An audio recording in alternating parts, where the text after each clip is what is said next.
professor Gessé Luiz. A reflexão de hoje é sobre o marxismo cultural. Para isso eu convido você para uma viagem na história. Vamos voltar no tempo para compreender o marxismo cultural.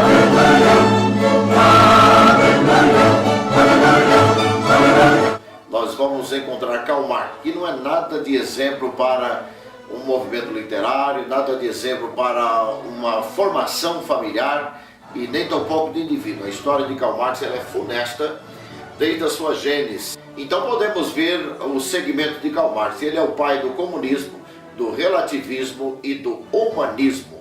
Ele vai tentar propor uma desconstrução da fundamentação judaico-cristã. Naturalmente, ele começa a combater contra a estrutura familiar. E para isso ele vai voltar na história lá nos homens da caverna, na época das primeiras populações que viviam de forma nômade. Então ele vai explicar que naquele período não tinha essa posse de pai, mãe, de filhos, mas todos eram iguais e todos conviviam juntos, relacionamentos sexuais, esse reconhecimento familiar. E ele vai tomar os nômades e os primitivos de exemplo e tenta desconstruir a ideia de formação patriarcal. Essa nossa formação judaico-cristã que propõe aí a estrutura de um lar, de uma família, onde tem um pai como patriarca, uma mãe e, naturalmente, os filhos, todo o seu clã. Karl Marx vai dizer que para desfazer esse construto social é preciso desconstruir o poder do pai, o poder do patriarca. Explicando sobre isso, ele aborda a ideia de que a família é uma fonte de capitalismo. Logo quando o pai casa, ele começa a enriquecer. Primeiro tem a mulher como se fosse objeto fosse elemento de bens, de riqueza. Segundo, os filhos. Então, naturalmente, quando o cidadão casa, ele começa a ficar meio riquinho. Essa é a ideia de Karl Marx. Então ele vai dar a seguinte ideia: matrimônio é igual a patrimônio.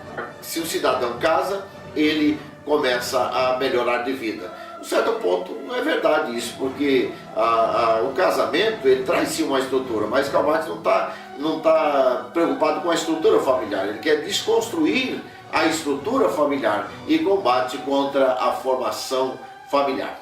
Bem, Karl Marx, ele é o genitor destas disciplinas, desse doutrinamento, dessa linha literária da cultura marxista. E ele está em 1818. Andando um pouquinho mais na história, nós vamos ver ao próximo passo do marxismo, que vem o seu discípulo, Lenin, e está em 1918. Lenin foi um revolucionário soviético, marxista, e ele escreveu o seu decálogo. No seu decálogo ele propõe muitas coisas semelhantes ao que Karl Marx propõe, e a ideia dele é dar vazão ao comunismo, criar um sistema socialista progressista. Hoje essa linguagem é nova, mas a gênese disso está lá em 1918, na visão do revolucionário Lenin. O terceiro elemento que faz parte da cultura marxista é o Joseph Stalin. Joseph Stalin está em 1939 a 1945.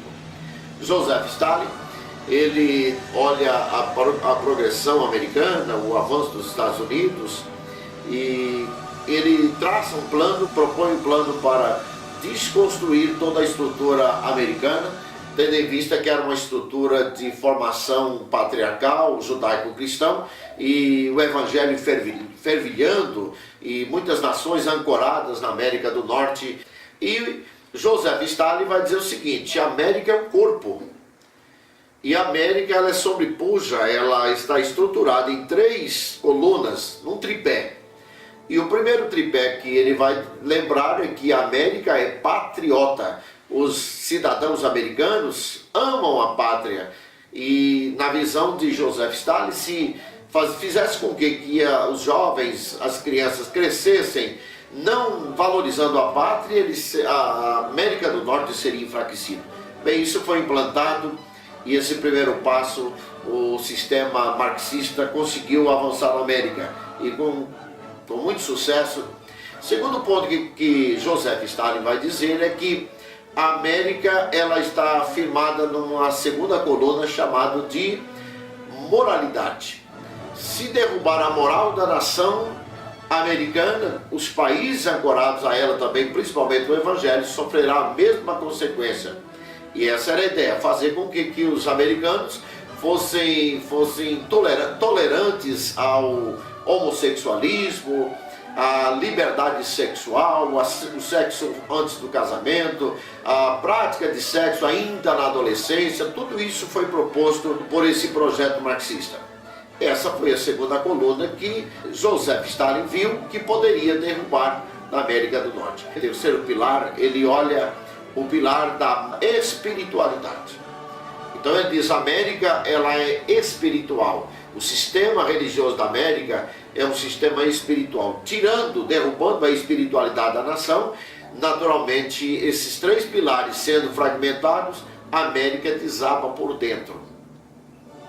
Se a América se tornar libertina, se tornar extremamente vulgar e aceitar a liberdade sexual, tanto de homem com homem, mulher com mulher, crianças, e enfim, no meio disso até a pedofilia, então a América perde a sua espiritualidade. Com isso ele visava a igreja, ele pensava que a igreja é uma fonte de estrutura de moral e de espiritualidade da América e consequentemente os países ancorados nela. E aí, com isso ele estaria fazendo com que a América perderia a posição de uma nação ancorada na palavra de Deus, na Bíblia. Ela deixava de ser uma religião revelada e passaria a ser uma religião social, algo social. Essa era a ideia. Bom, são três pilares. O quarto ponto para entender o marxismo, agora a gente precisa embarcar no mundo literário, na produção literária que nasce em Karl Marx, que nasce em Lenin, que nasce em Joseph Stalin e tantos outros marxistas que aderiu, né? Nós poderíamos aqui, nesse curto período, falar de todas as nações que abraçaram um sistema marxista e governos totalitários. E aí vem a escola de Frankfurt. Na escola de Frankfurt, que é um sistema de ideologia, além de um sistema universitário, a escola de Frankfurt tem mais a ver com um período literário, uma vertente de ideias marxistas. E aí nós vamos seguir vários elementos que fazem parte da escola de Frankfurt.